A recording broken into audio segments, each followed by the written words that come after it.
Yes, hello. This is Daniel Dipple, and we're happy to have everyone here today with us for the board meeting Optimization Driving Excellence webinar, brought to you by Passageways and our product Onboard, the meeting software solution to make sure our meetings more efficient and just generally better. A couple of housekeeping things before we get started today. So please post your messages and questions if you have them as we're going along. I'm sure Peter and Stuart will be happy to answer those, and at the end or during, if depending on the timing of it. And we also, during the webinar, we have poll questions that will be coming up, and we appreciate if everyone would participate those in a timely manner, and we'll show the results in real time. And then also the presentation itself, we usually have a lot of people ask us, we do send that out to everyone afterwards with the actual results from the 4 poll questions that we conduct during the webinar. And then after, there's a little survey that we'd appreciate if you'd stick around to fill that out. So I'm very happy to have with us Peter Gleason, the President and CEO of NACD, and Stuart R. Levine, Chairman and CEO of Stuart, Levine & Associates. And with that, I will hand it over to Stuart. Okay, well, thank you, Daniel, and welcome to all of our participants. As we sit today, it seems like we've registered close to 345 people, and for an August meeting that shows something about the subject and I would say Peter Gleason and the conversation, because we all hear about the importance of tone at the top, and today we want to take a look at what really does impact on board meeting optimization, and how do we become more excellent in representing our particular stakeholders. I would say that as a heads up, I would encourage our participants to send in their questions, because that really ensures inclusion and shared learning. And along the way in our presentation, we have prepared 4, I'll call it poll questions, that will give us a sense of what people on board are thinking, and we will respond to those as well. I would say from our perspective, the more conversational, the better. We're joined today by Peter Gleason. Peter is presently the CEO and President of the NACD. He is a recognized expert on board leadership matters and governance. And most importantly, he is a board member of Nora Health, a director of the NACD capital area. But interestingly enough, what has, I'll call it, drawn me closer to the NACD as a director is the quality of content that the NACD has developed for all of us in the learning mode. And those really do come in the form of the NACD Blue Ribbon Commission reports, which I, for one, Peter, have found to be incredibly helpful, and have shared them with the boards that we serve on and work with. So thank you, and Peter, welcome to our webinar today. Thanks, I would say that, yeah, totally welcome, and welcome back from vacation. Hey, Peter, the first question that we're going to go to is poll 1, which says basically, how would you describe your board's culture? And we'll encourage our participants to log in with us, so you can say it's either highly collaborative, fairly collaborative, ineffective, or toxic. And Conoco, I'd like to go to the slide for poll question number 1, which will give people a chance to tell us what they're thinking. And Peter, what's your sense of how people will respond to that question in a descriptive way of the board's culture? Well, hopefully it's not toxic, but you never know, it could be. Right. I would say that most companies will say their culture is somewhere between fairly collaborative and highly collaborative. And actually, you just mentioned our Blue Ribbon Commission studies, Stuart, and this is the subject of this year's is board culture, and how the board shapes culture, how the board is engaged in shaping the culture with the management team and the organization, and how important that is. So be interesting to see what kind of responses we get here. Yeah, it really is, because, our experience, and, Peter, I've served on 10 boards in my career, and probably today our firm works for another 10. And when you talk about culture, it does start at the top. And this question is very interesting to me because it's indicative of the culture that drives through the organization. So let's see, Conoco, what our participants have said today. Well, highly collaborative, 37%, fairly collaborative, 55%, and ineffective and toxic, put them together, 8%. Peter, any fast reaction to those numbers? No, I think, Stuart, I guess my assessment was pretty close in terms of the majority being in the top two categories. Yeah. I think it is interesting, though, when you think about culture, and too many times I think companies have the feeling that, or boards have the feeling that their culture is very good, very collaborative, very effective in this case. But if you're not on guard for this, if you're not looking for some of the warning signs that things are going astray, if you're not having the effective dialogue with management on a regular basis, I think that's when you tend to get blindsided by problems. So this constant awareness and the discussion. I mean, people talk about culture as a soft issue. It's really a hard issue, and it's hard to define, but you've got to stay on top of it in terms of having the discussion.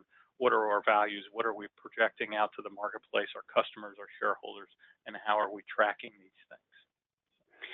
And I would also say, Peter, when we get into the granular discussion about a culture, it's also about, I'll call it, the signals that the senior leadership gets from the board in their conversations.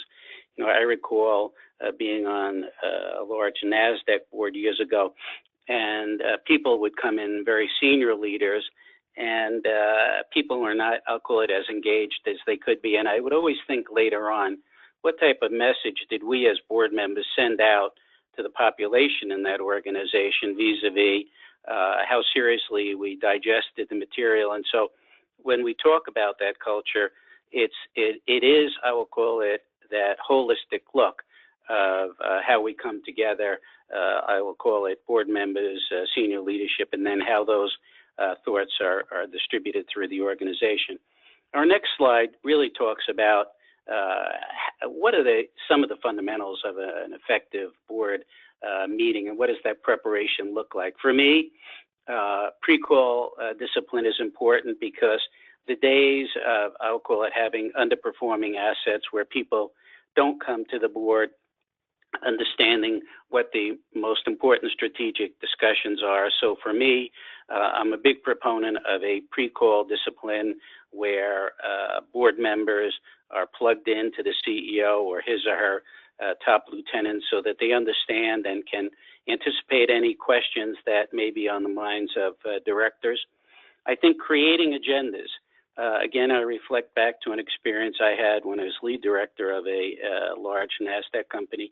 And creating agendas, and a note that I made to share was on the follow-up. And we literally go into executive session. We'll spend some time later in this program talking about it. But we would make sure that every director had a chance to share what the one or two priorities were that we needed to include in a follow-up.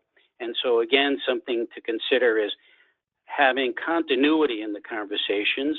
And when we talk about creating agendas, it's leaning forward into the future and also having continuity in that punch list.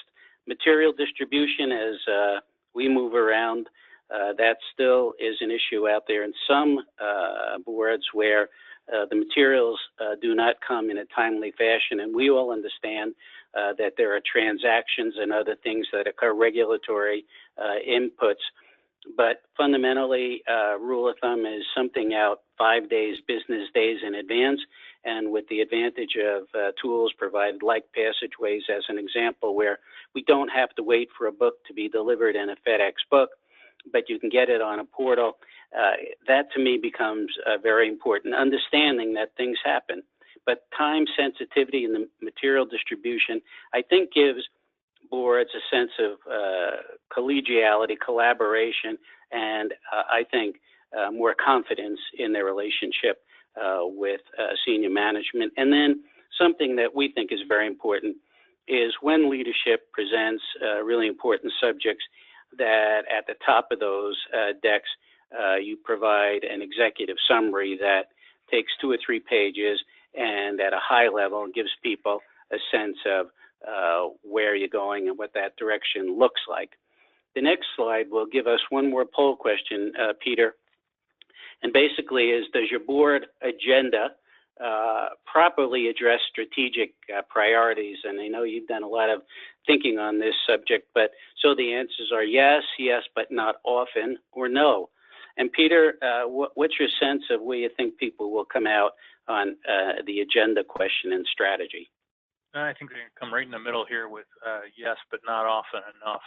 And I think that's probably a problem that we all fall into, is we tend to get very operational in the boardroom. We tend to look backwards instead of forwards. And I think the focus on strategy and how we're looking at, what is our strategy? Are we defining it? How are we talking about it? Are we arranging our agenda around the priorities of the strategy? Are we talking about the assumptions? All these issues. And I think very often our board meetings have fallen into the traps of the dog and pony show, and presenting past results instead of looking at how are we really looking towards the future and growing the organization. And I would say, Peter, the NACD a couple of years ago issued a white paper on this very subject of board optimization and strategy. And my big takeaway of reading that white paper, and for those of our people participating today, if you haven't seen it, I would get on the NACD website and grab it, because it spoke about moving from strategy being an annual conversation to it being on agendas on a very regularized basis. So let's see what our colleagues responded to the poll question to. Yes, 35%. 50%, Peter, not often enough, and no. Any reactions to that data? Obviously I called that one, so I'll take credit for it. But I'm encouraged by the 35% in the yes category of right. That's where the focus is. And right. Obviously, when we talk about these things via our surveys, the focus of the board needs to be on strategy and risk, and those two things will lead the discussion. So having this predominantly in the right category, 85% combined between yes, but yes and not enough, I think is very positive result. Yeah, totally. And it's funny, Peter, as I look at the participant list, we have a really interesting cross-section of people, for directors and CEOs from credit unions, healthcare facilities, and universities across the country, financial institutions. And as you look at technology today and its impact on the world, I was talking to a colleague of mine, client the other day, talking about artificial intelligence from Seattle and the impact it's going to have on the workforce. Getting ahead of those issues for a population of boards that may not be familiar with those issues becomes hugely important when you talk about, I will call it the culture, the work, the results. And so seems to me there are some opportunities for a good conversation leading out of this in a practical, grounded way. So the next slide talks about understanding the role of directors in both strategy and succession planning. And the question is, do your board members have access to materials that engage in a meaningful strategic discussion? And for me, I think that implies a key responsibility of directors, which all of our participants are fulfilling today, which is embracing learning, because I don't think you can base all of your strategic discussions looking at the amount of change we're all under today without learning. And I think that's an important conversation. And how you get that could be through webinars, could be attending seminars, reading books, but making some type of commitment and carving out some type of time in the board. I think the second is, does the board interface with internal succession planning candidates? And to me, that's a critical, I'll call it, commitment of a director to make sure that we're familiar that should an untoward event happen, that at least we know inside the house, if you will, what our succession candidates look like. And even for me, it's maybe one band below that, because it'll give you a sense of how well the senior leadership team is functioning when you see how they're developing talent with them. And then lastly, board refreshment and leadership rotation. I served on and still do on a very large health system, and we had a not-for-profit directorship, Peter. But in that scenario, we used to rotate so that for 4 or 5 years, you would lead the patient quality assurance and you'd move on to strategic planning and so forth, which I think strengthened the board. And so refreshing the board in that leadership rotation, and embedded in that is to make sure, we saw some data the other day that was incredibly interesting. Now, for the first time, less than 1% of all publicly listed boards, have 99% have diverse candidates. A sharp, I'll call it positive step forward in leadership on the boards. Peter, I'm going to ask you to take the next page, which talks about the current state and the professional responsibilities and commitment and what your data is showing. So would you take that next slide, please? Sure. And this is from our last, we do an annual survey of boards. So this is the one that we released last fall. So we're about to do our next one. It's in progress now. But the interesting thing, and it's clear on point 4, the average of time commitment is about 245 hours per year. And that has, gone up a little bit every year, gone down a little bit, in off years, but it's right around that number. And you can see the breakdown in the slides above in terms of where those hours are, from attending board meetings to reviewing materials.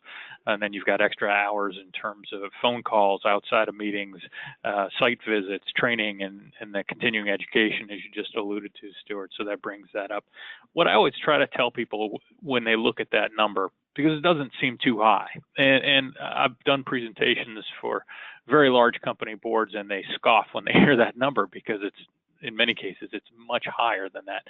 And, I always want to emphasize that this is the average. And should something go wrong, should something happen, even positive, if you're buying a company, if you're potentially being bought or you're putting the company up for sale, should an activist knock on your door, any of those things can double that number in a matter of a week.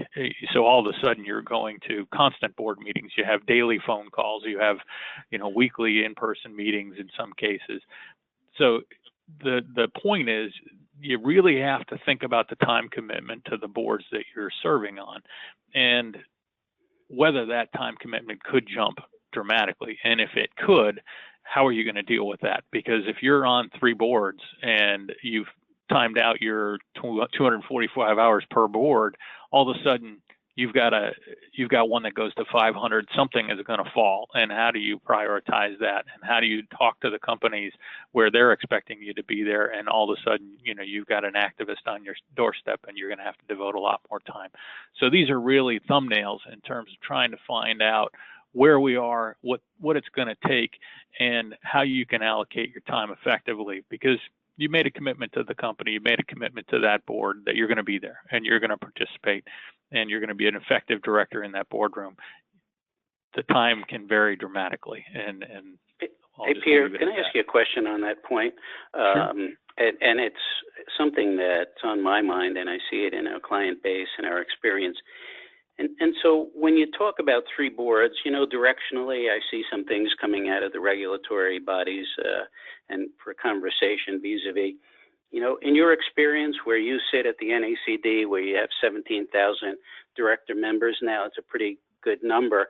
What are you hearing, and directionally, what are you feeling vis-a-vis how many boards should a board member be sitting on so that he or she can fulfill those responsibilities? What's your sense?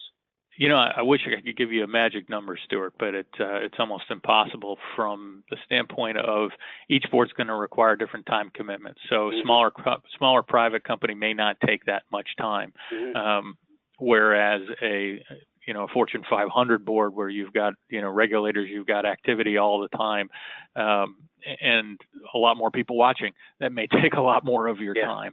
So it really depends on the board and the situations. I've seen people serve on 4 boards effectively if they're retired and that's all they do and they can devote the time, and they're very committed to it. The the downfall is if you really want to spend time with your grandchildren, if you really want to, go on vacation, you've got to balance that time commitment out, and that's really critical. And it's going to vary from company to company. So. And you made a really important point, Peter, because I served as lead director of a pretty good-sized family-owned business manufacturing for about 12 years. And even though it was not a billion-dollar company, it was, call it a couple of $100 million, invariably there were difficulties in the business, there were difficulties in the family, and, you ended up getting drawn into more time commitments than you might just see on that meeting schedule, if you know what I'm saying. So I think it's kind of morphing in many ways, and it's an interesting kind of trend line.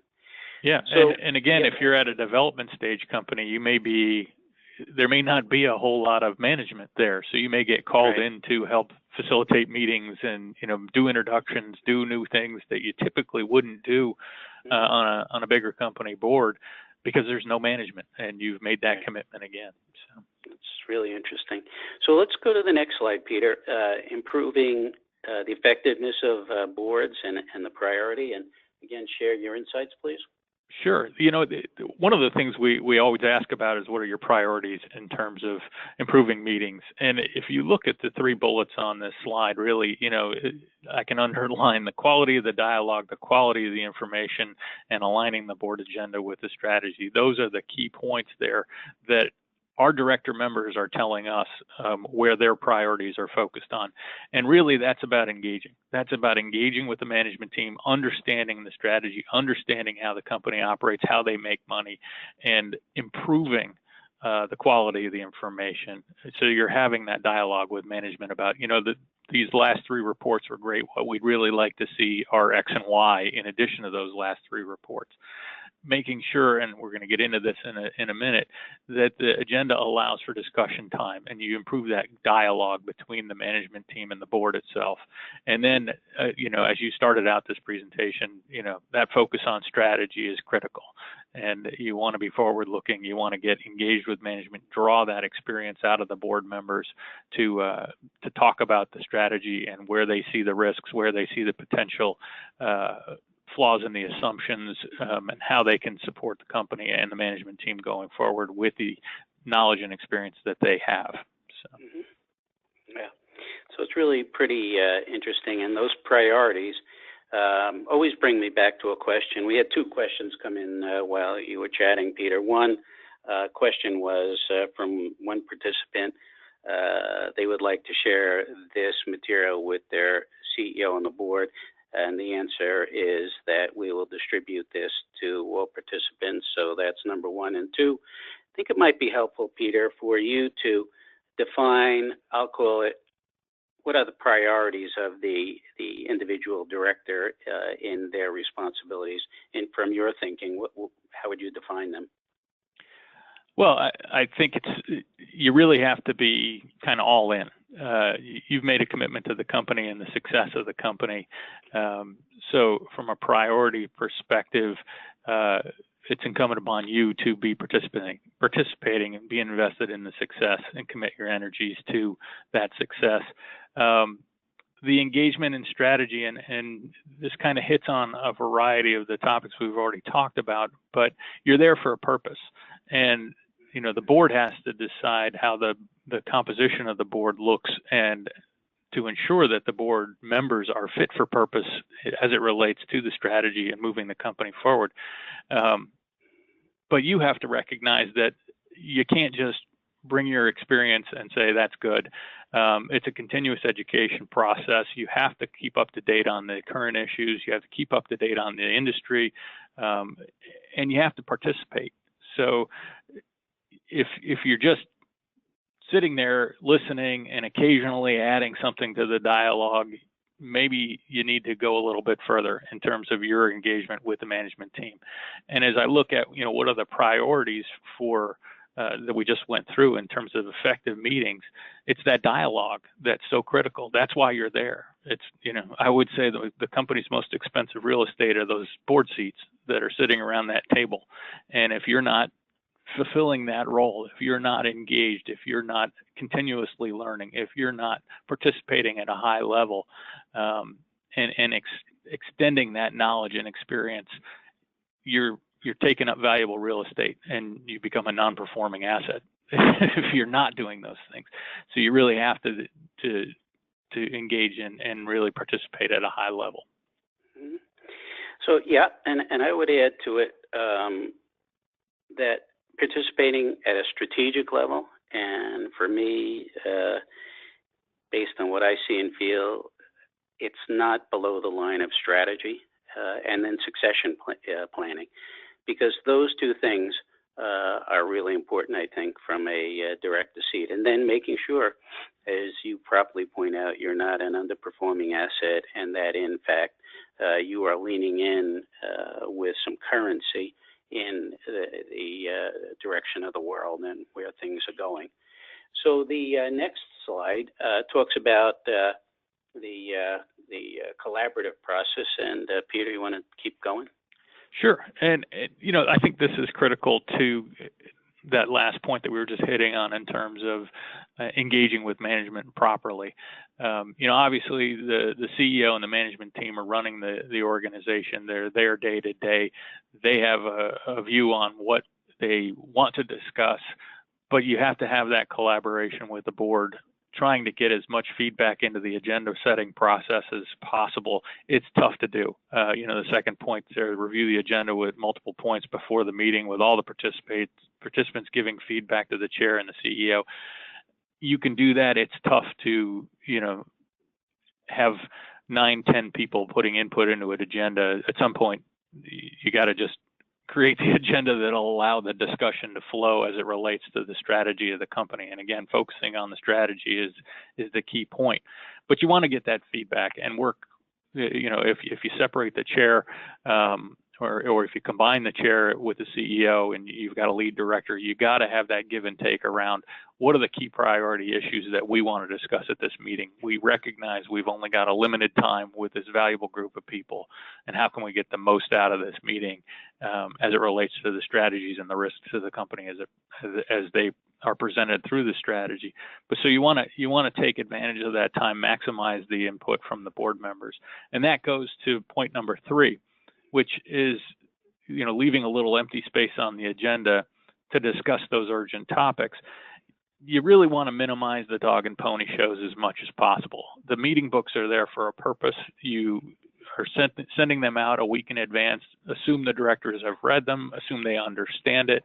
The summary page recommendation that you put forth, Stuart, is great because it kind of gives the context to the discussion around the issues that are in that board book that can get a little cumbersome when they get a little thick and there's a lot of information in it.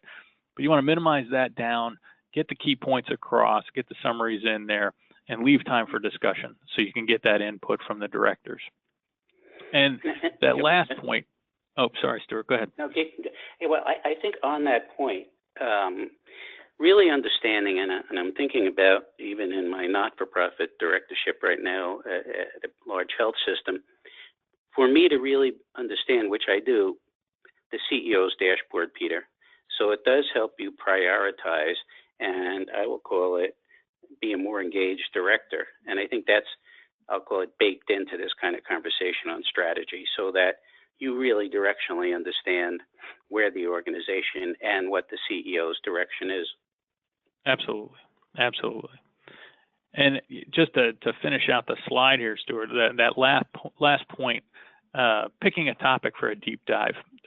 We do this with our board on a regular basis. I usually try to do it over dinner the night before, where we can have a more relaxed conversation, but I try to focus it in around something that's happening in the environment.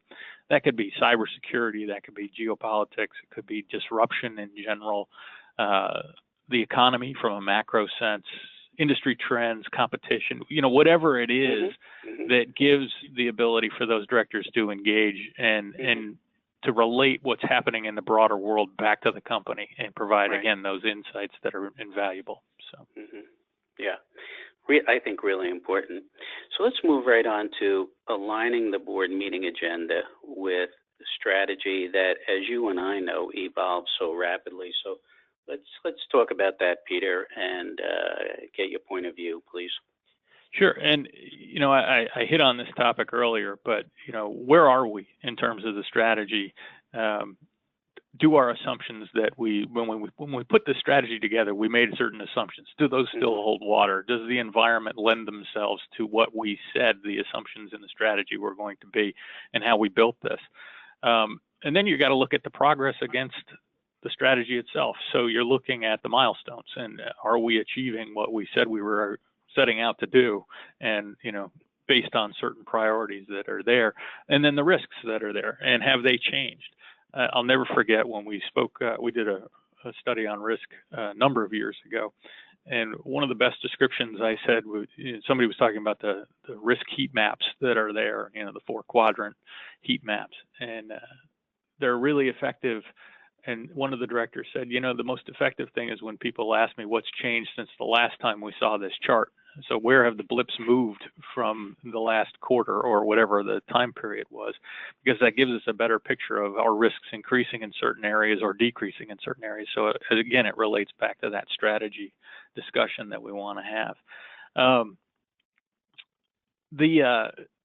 The bullet number 2, there's an interesting piece in that, other than aligning the agenda to the strategy. What we talked about is including conversations about the performance of the board members themselves. This is usually an executive session dialogue. I don't think in the general board meeting you're going to be bringing up discussions about performance of a specific board member, but in the context of reviewing how we're doing as a board, you want to have those discussions.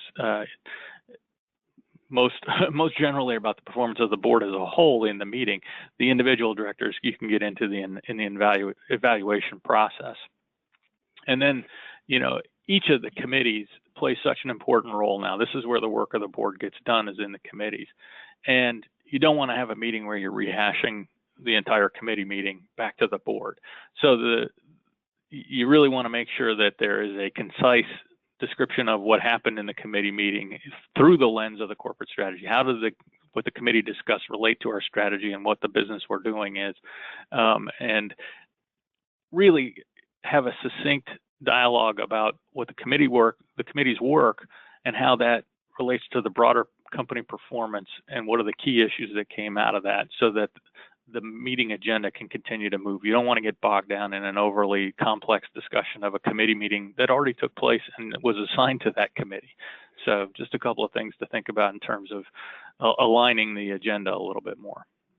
I think you raise a critically important point, and I'll take it in the area of the integrity of the committee structure, because you properly said you can't have 9 people do everything.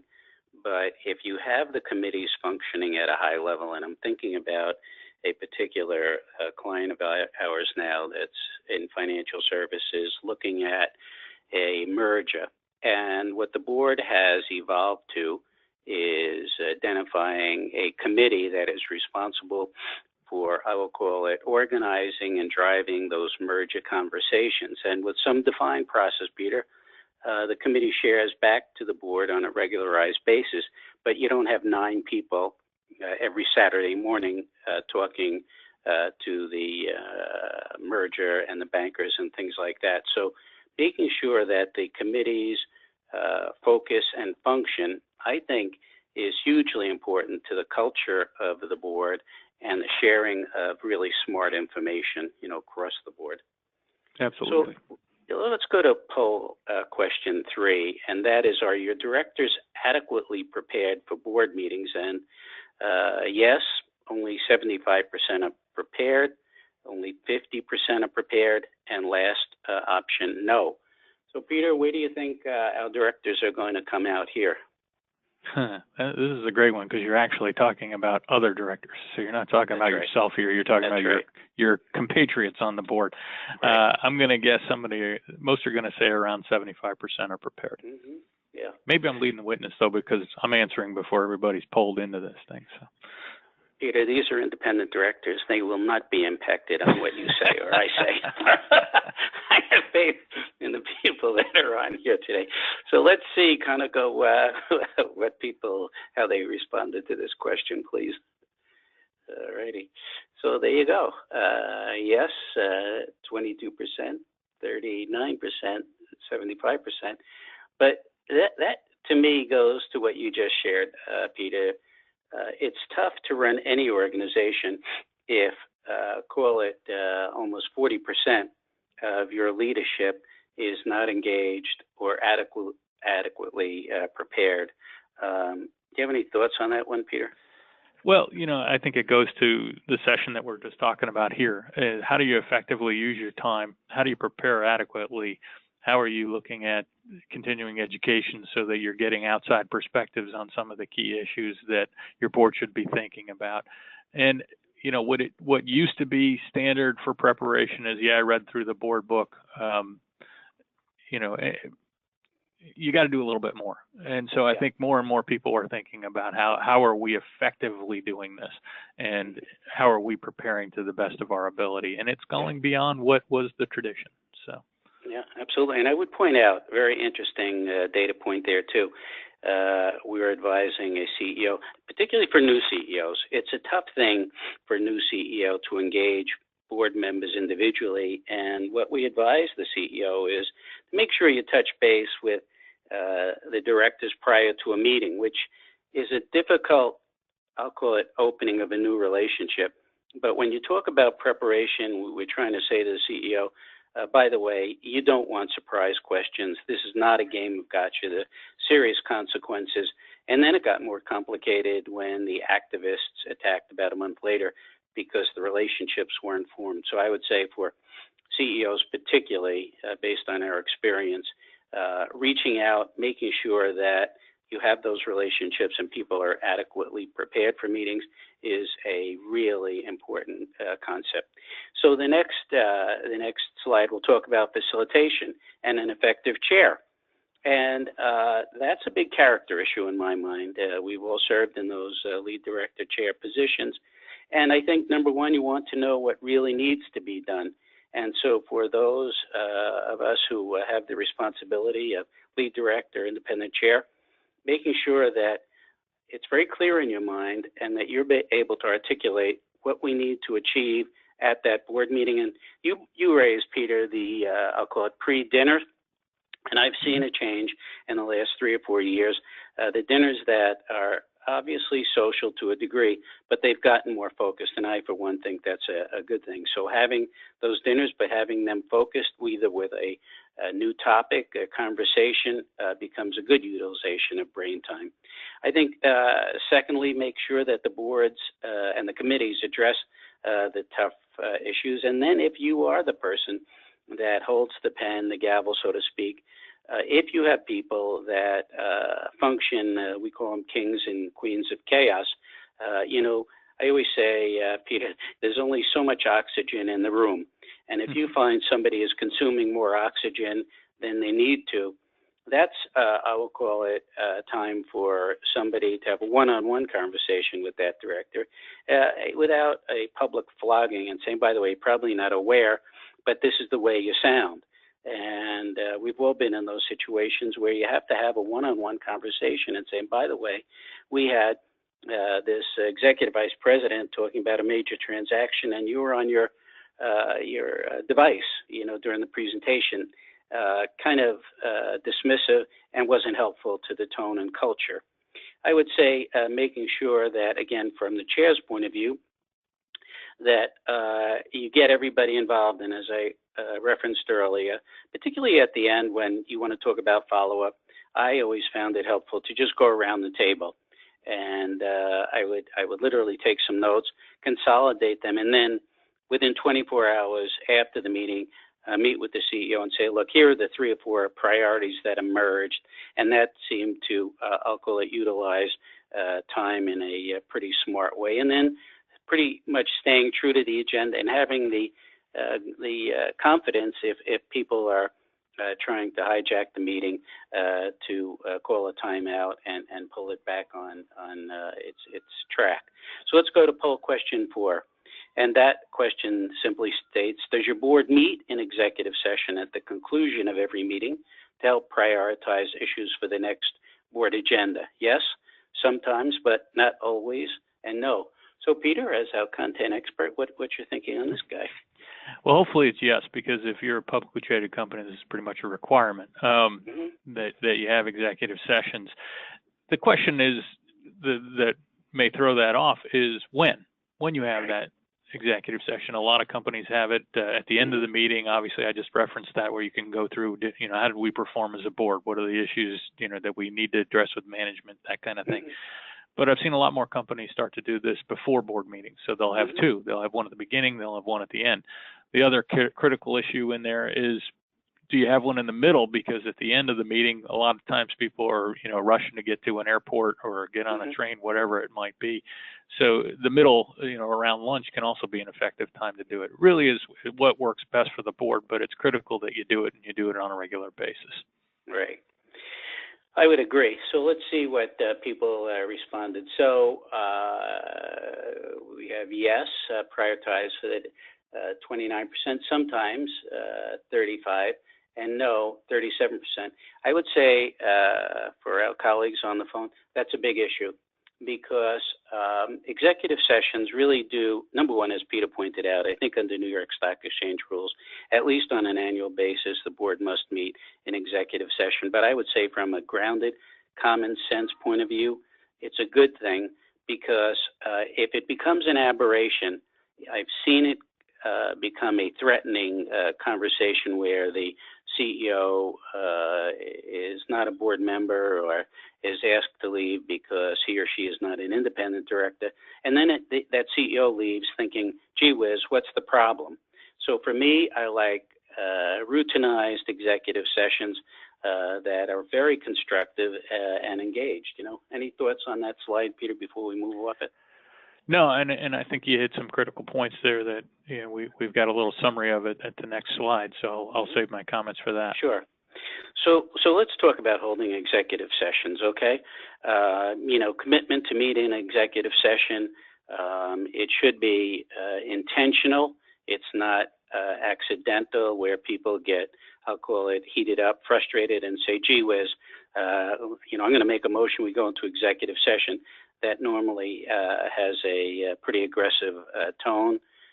Regular sessions, Peter, you just spoke about the first executive session before the meeting begins, a second one kind of at the end, and so forth. So, Peter, why don't you share your thoughts on executive sessions? Yeah, and Stuart, I couldn't agree with you more. I think these are critical. I think they're critical to board performance. I think they're critical to the engagement levels and a whole variety of things, but that regularity that you were talking about, even if you don't think you have anything to discuss, reserve the 15, 20 minutes, whatever it may be, and you can always give it back to the people at the end of the day. But getting that opportunity for the board to meet without the management team present to address any concerns. But that last bullet point on this slide is, who's going to go back and inform the CEO of what just transpired in that executive session. You don't want to leave the CEO hanging where she's out there in the hallway going, geez, I wonder what they're talking about, and no one comes back and downloads to give her that input. That's critical, and it has to happen immediately so that all the issues that got raised can be addressed immediately. Any course corrections that need to happen can happen. But usually the morning session, if you do two, the CEO's in there for the entire dialogue, but the rest of the management team isn't. You can talk about talent issues, succession issues, whatever it might be. That second one, usually the CEO is there for the first 5-10 minutes to kind of summarize some key issues. Then the CEO is excused and the independent directors meet by themselves, and then that follow-up happens. Yeah, and I think what you're talking about is really, I'll call it the evolution of common sense governance. For me, when I've been in those leadership positions, I think the timing of the response, Peter, is so critical. For me, as a lead director, I would ensure that I met with the CEO. I really would always try to do it in person if humanly possible, and say, okay, look, here are the couple of issues that emerged. Here's what we probably should consider as a follow-up to the next board meeting. Here's what I think it looks like and sounds like. But you don't want, this is not about, I'll call it punitive behavior. This is about really smart, collegial, working together and saying, hey, within 24 hours,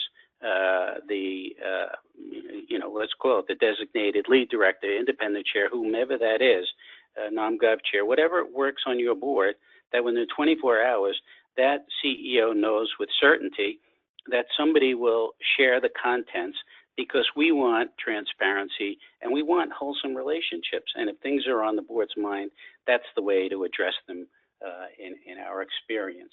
Let's go to the next slide there, and that's the follow-through after the meeting. And we talk about communication with one another, board meetings, requesting an update from a CEO on a monthly basis. I'm curious, Peter, about your experience in that one. I've got some. And then interim phone calls in between in-person meetings. Peter, what's your experience? What are you seeing vis-a-vis trends on the CEO sending out, I'll call it, monthly updates to the board and things like that? It's interesting. Being the CEO now, I have a different view on this. I bet you do.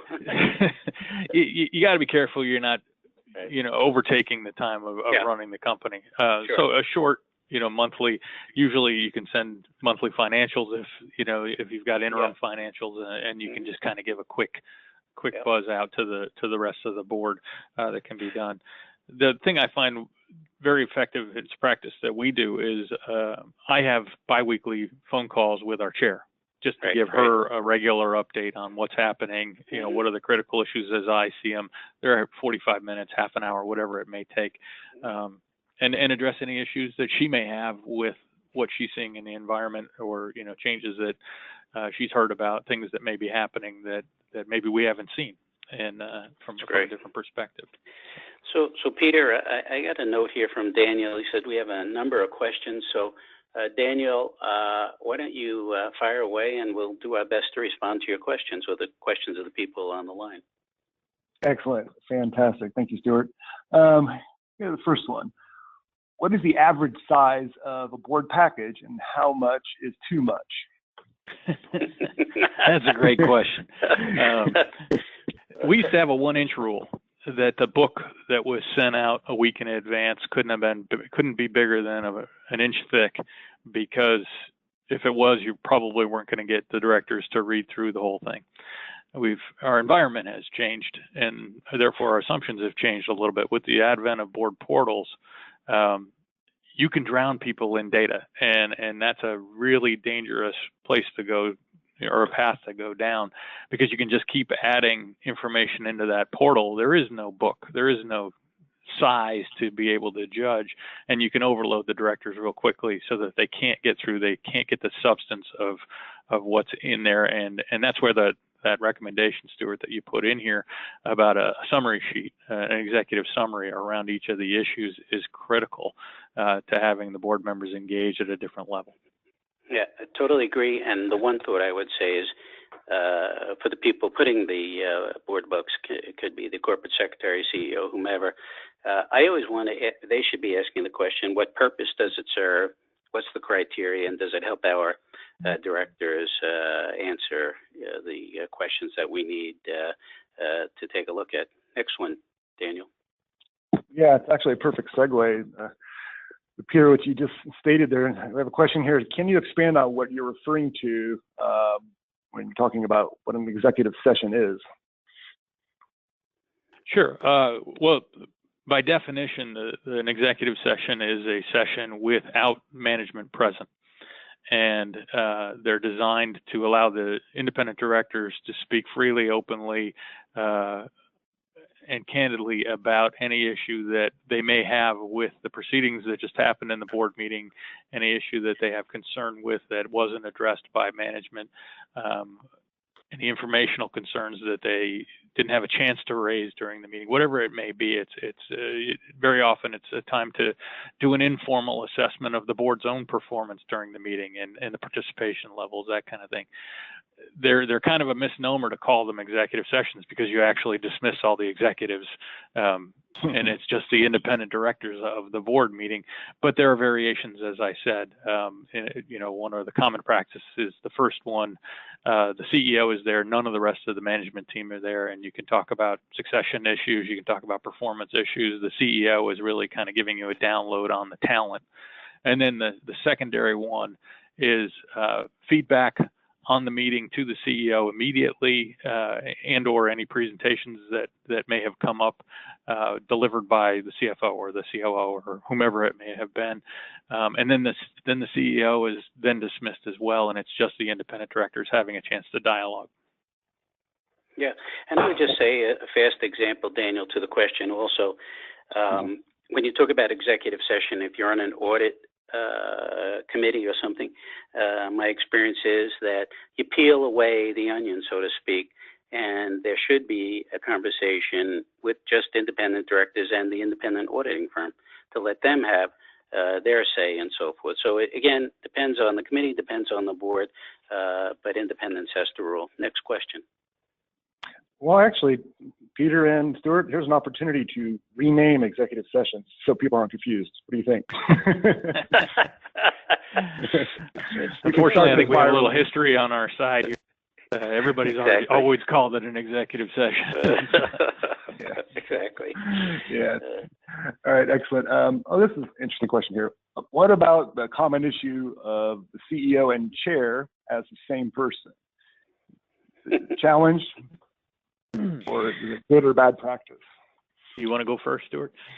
Well, look, I think if you hear anything from Peter, and I have no idea how he's going to respond, we're talking about the integrity of the independent directors. If the CEO has the chair's position, then all you have to do is ensure that you have a strong independent lead director, because when you go into those executive sessions, you need an independent director leading those conversations. So for me, again, I do not believe in one size fits all when it comes down to governance. I think it's common sense based on what the board feels is right for their organization, and he or she, whoever that person is leading the organization, defines it. But you have to make sure that you have an independent director in a leadership position. That's my take on it.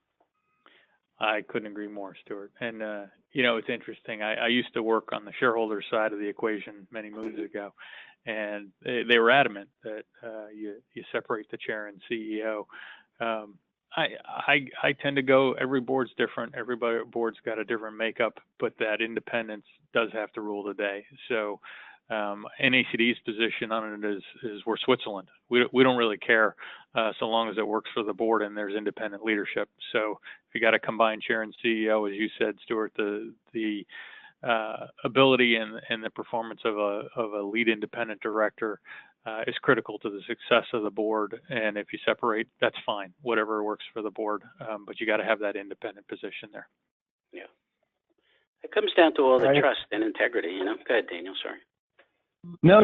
That's fantastic. Sorry to interrupt. So we have one last question, which I think we probably could just leave to the plethora of ebooks, white papers, and webinars that all of our organizations have online. It states here,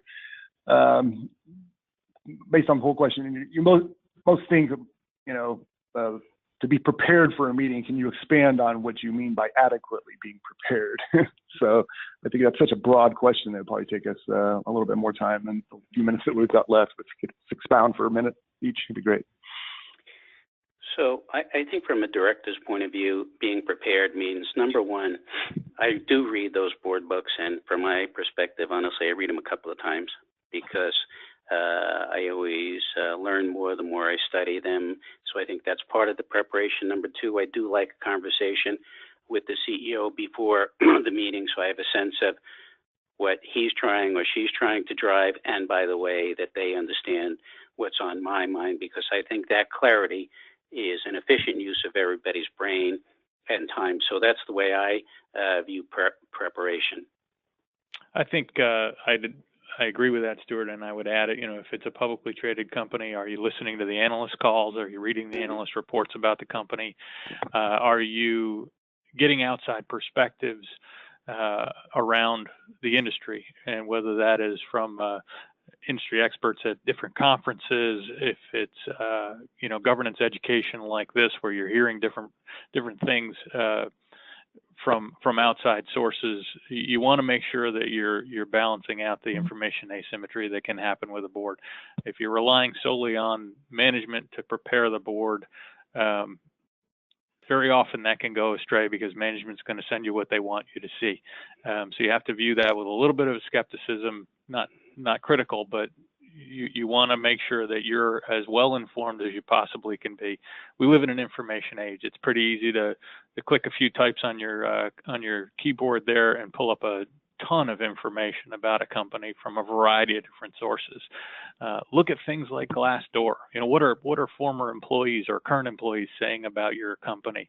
And I take those things with a grain of salt because I think they tend to be negative, but you can get some interesting information out of those sites in terms of what are people saying about your company, consumer reviews, if they're available. Just take a look, and you don't have to take it all to heart, but it keeps you informed about what's our reputation in the marketplace and what are people saying outside of the management team about how our company performs and what we're doing. So just different ways to look at information. That's right. And an openness to digest it as well. Yeah. So, Daniel, I think we turn it back to you to bring us in for the landing here. Thank you, Peter, Stuart. It's been very educational. I think the audience will probably agree. We had tons of questions coming in and people making comments. Just a real quick comment. If anyone is interested in finding out more about our product Onboard, it's a next generation board portal, and it does a lot of things. I know I'm speaking very generally here, but please do reach out to us. We have free trials for it. And also, you'll see in the slides that you'll receive that Conica could pull up the next. Stuart Levine Associates, or EduLeader products, and with a lot of other governance consulting services. And I'll let Stuart go ahead and speak to that for a few, and then we'll let Peter mention anything he wants to speak to about the NACD. Yeah, great. So I would just say, look, we are about productivity. We are about results, and our products that we've developed through EduLeader, I think, are really important ways to take an independent look and then get some best practices to, I'll call it, have a respectful dialogue and a creative culture on the board. And again, thank you, Daniel, and to Passageways for providing this portal for Peter and myself to share some thinking today. And Peter, I'll turn it over to you. Thanks, Stuart, and thanks, Daniel. NACD, our mission, we're a nonprofit organization. Our mission is to help boards become better boards. And we do that through education, we do that through our research, and we do that through our network. So I encourage any of you out there that are interested and that aren't members of NACD to take a look at our website that's on the slide here, and hopefully you'll join us as we've got a large contingent of your fellow directors out there in corporate America. So thanks, Peter, for your fantastic time. Thanks, Daniel. Yeah, thanks, Peter, Stuart. Thank you, everyone, for attending, and we'll be sending out the presentation and reach you the webinar here in the next day. Thanks, everyone. Hey, and Daniel, do we have the survey? Yes. Oh, yes. And please don't forget that soon after this, there'll be a short survey that'll appear on your screen when you're exiting out of the webinar. And please take a few minutes to fill that out. Thanks for reminding me, Stuart. Sure. Thank you. Have a good day. Everyone, have a good day.